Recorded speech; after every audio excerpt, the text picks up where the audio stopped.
Assassin's Creed Shadows offers new ways to engage with the open world and track the many stories of feudal Japan. In this video, we'll go over how to use the objective boards effectively and give a basic overview on how to utilize scouts to track targets and objectives. Upon meeting again with Tomiko after finishing the game's prologue, new story arcs and quest opportunities will become available in the objective board. Accessed through the pause menu, the objective board is your new quest hub. It's the main place to track objectives and targets whilst monitoring your overall progress. The various boards display information, including locals requiring help, targets you can track down, and other threats to deal with. New boards are revealed and existing ones are updated automatically as you meet new people or advance in your adventure. For example, Naoe's Kujikiri will further uncover her past, and Yasuke's reconnection with his former sensei will allow him to take on specific duels. Zooming in on a target or objective will reveal the quest's story and rewards. Underneath, there are quests that can be tracked, and clues to help locate them in the world.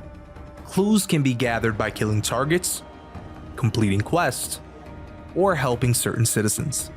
In short, your actions give you more knowledge. For those wanting to focus on the story, keep an eye on the circle in the middle of the board. This is Naoe and Yasuke's personal quest board, which shows and tracks the objectives linked to their story and main targets, the mysterious Shinbakufu. Tracking the Shinbakufu or any other leads with blinking nodes is key to progressing in the story. Once a quest is tracked, open your world map. Follow the clues you've obtained and deploy your scouts to scan the area of your potential quest or target location. Doing so will reveal a more precise location of what you're looking for. You can increase the scan radius by adding more scouts to deploy, improving your chances of finding your objective even if you have limited intel. You start the game with 1 scout, and you can quickly expand to having 3 scouts, and each can only be deployed only once per season. Scouts will automatically return upon the end of the current season.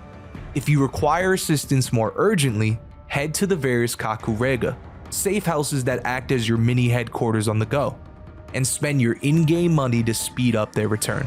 Expand your maximum number of scouts by building specific buildings in your hideout.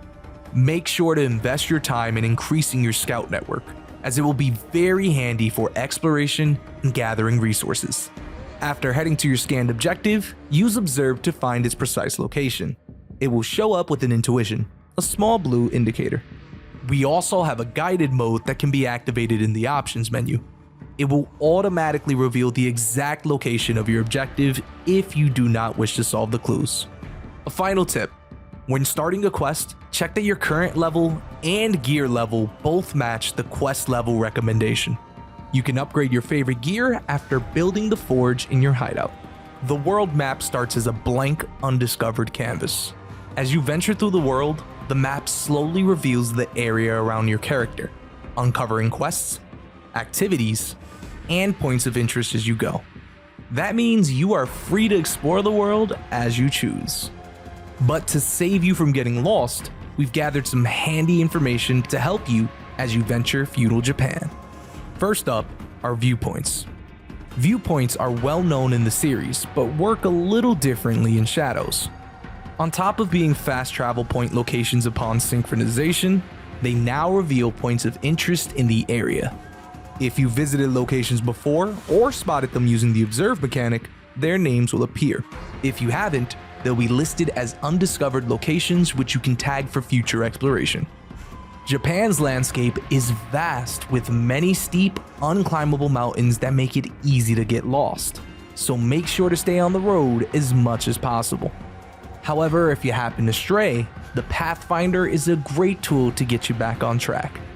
When a quest is tracked or you've placed a marker on the world map, toggle the Pathfinder feature on, either while on your horse or on foot. A white line will highlight the best path to follow towards that objective or marker. You can even track the Pathfinder directly in your world map. This can be activated or deactivated at any time. Once you've successfully reached your new destination, the Observe mechanic can be used to plan your next steps. Find a vantage point that overlooks your surroundings and use observe to highlight valuable items, tag enemies, find entry points, and so on. It will highlight chests in yellow, collectibles in white, and quest objectives in blue. You can also tag whilst using this feature to add them to your compass. Observe can also be used at any time whilst exploring the world. The people of Japan may also have intel about unique things to find and do, so don't hesitate to interact with them. Scouts are not only crucial to exploration and scanning objectives, they are extremely useful when it comes to gathering resources that will help you upgrade your hideout. That's when smuggling comes into play. Wealthy clans stock their resources in heavily guarded areas, which provide additional opportunities for your league. The stockpiles are too large to be looted by one person. Instead, you can mark the resources with the flag to be smuggled out over time by one of your scouts. At the end of the season, all flagged stockpiles are cashed in for you to upgrade your hideout. Note that at the start, one resource stockpile will occupy 2 scouts for the entire duration of a season, so you'll have to be strategic in how you use your scouts for exploration versus smuggling. However, you can always pay with in-game currency at a Kakurega to speed up their return and be ready for another deployment. Managing your scouts wisely will make a world of a difference, and you'll see just how powerful it is to always have allies who can give you a hand. Seasons will automatically change after enough playtime has passed and a loading sequence occurs, but you can also trigger a manual switch from the map after a certain amount of time. As you progress through shadows and increase your number of scouts, you will be able to gather more resources at the hideout at the end of each season, so don't sit on smuggling. And with that, you should be covered with the basics of exploration and quest tracking. Make sure to manage your scouts strategically, keep observing the world, and good luck hunting your targets. Be sure to check out the other Assassin's Creed Shadow guides to get you up to speed.